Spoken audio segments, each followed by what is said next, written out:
Alors, bien aimé, nous allons ouvrir nos Bibles ce matin dans Jean 2 à partir du verset 3 à 9. L'onction de ta fonction. Il faut que tu fonctionnes. Sans l'énergie, bien que les ampoules sont branchées et toute l'installation bien installée, alléluia, sans l'énergie, toute cette installation et ces ampoules ne vaut rien.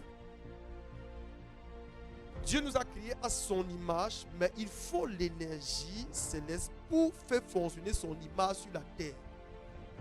Mais nous sommes connectés à l'énergie terrestre. C'est pourquoi l'image, amen, la création nouvelle que Dieu a programmée en nous n'est pas en fonction. Parce que la station n'est pas la station véritable. La station dans laquelle nous recevons, alléluia, n'est pas véritable. Ou elle est tronquée, ou peut-être elle est fausse. Mais il faut automatiquement que nous poussons pour entrer dans le véritable. Amen.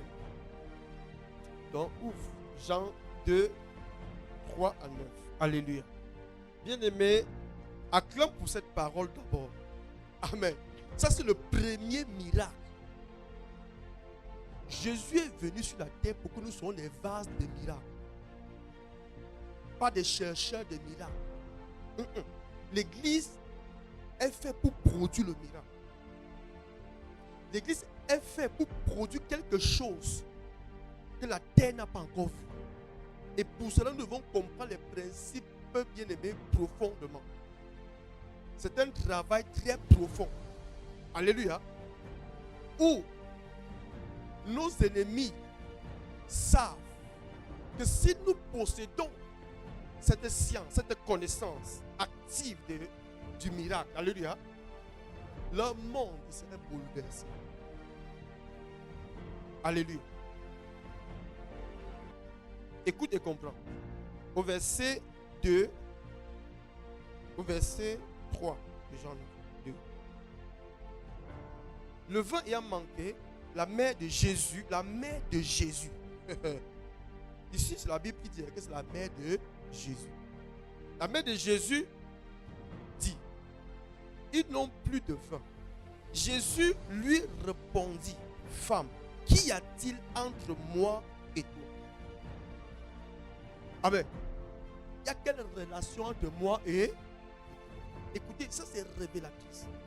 C'est là où le premier miracle commence. Aussi longtemps que ta relation est humaine, aussi longtemps que tu ne peux pas faire une différence entre un esprit et un homme, les hommes vont te conduire. Amen. Ici, Jésus dénue. Il brise la relation. Il dit, quelle relation y a-t-il entre moi et toi? Je vais continuer pour vous dire, lorsque les disciples étaient dans la salle, pendant que Jésus les enseignait, sa mère et ses frères sont encore venus. On dit, ta mère et tes frères te cherchent. Écoute, il dit, qui est ma mère, qui sont mes frères? Il va répondre lui-même la question. Ma mère et mes frères ne sont pas les hommes. Ce sont ceux qui écoutent la parole, qui écoutent l'esprit d'eux et qui sont remplis de l'esprit de Dieu. C'est pourquoi nous sommes de la même famille. Aussi longtemps que tu ne comprends pas que ta famille naturelle peut stopper ta vie.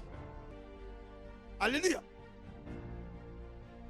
Nous entendons mais nous ne comprenons pas. L'homme est un esprit négatif.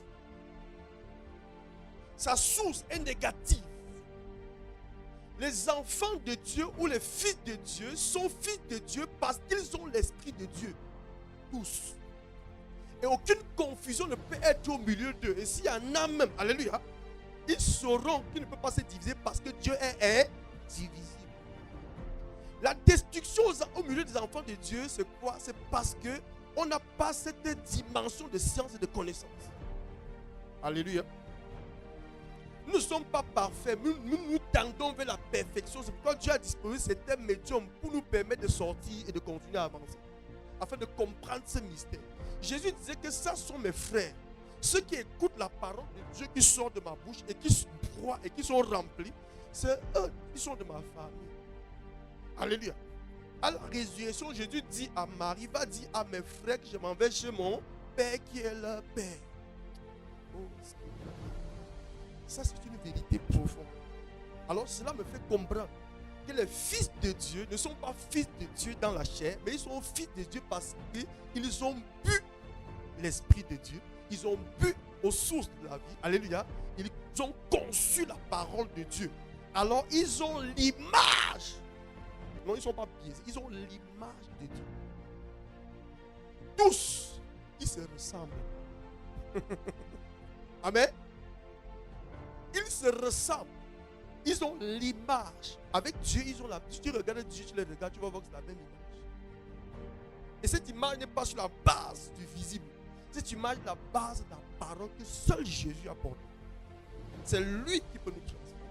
C'est lui qui peut nous donner cette eau. Amen. Apport. Afin que nous soyons étanches. Notre soif n'est pas visible, mais notre soif est invisible.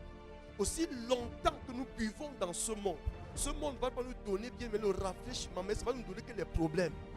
Et sont des eaux. Amen. Aussi longtemps que nous sommes connectés aux hommes naturels, écoutant leurs informations, alléluia. Bien aimé, nous allons boire. Et quand nous allons boire, on va voir la manifestation de ce que nous avons bu. C'est-à-dire la confusion parfois. C'est pourquoi moi, je ne veux pas marcher avec quelqu'un qui est confus. Pourquoi tu ne me contamines pas? Alléluia. Ce sont des vérités. Parce qu'on va quelque part à l'église. Aujourd'hui, les gens ont la démangeaison de la connaissance, mais ils veulent que des miracles. Jésus nous appelle à être des vases de miracles. Tous autant que nous sommes. Parce que le Fils de Dieu n'est pas juste le Fils de Dieu petit, mais il a l'image de Dieu. Il a la pensée de Dieu. Il a la photo de Dieu. Il a bien aimé. La connaissance que Dieu a, c'est la même connaissance. Ce que Dieu fait, c'est ce qu'il peut faire. Ce que Dieu a, c'est ce qu'il a. Et Dieu ne transmet pas sa connaissance par le macabo ou par des cailloux. Par sa parole. Et c'est que ceux qui sont dans la dimension de la parole, de l'esprit, amen, qui sont disciplinés, peuvent accéder dans cette dimension. Alléluia. Et porter l'esprit pur de Dieu.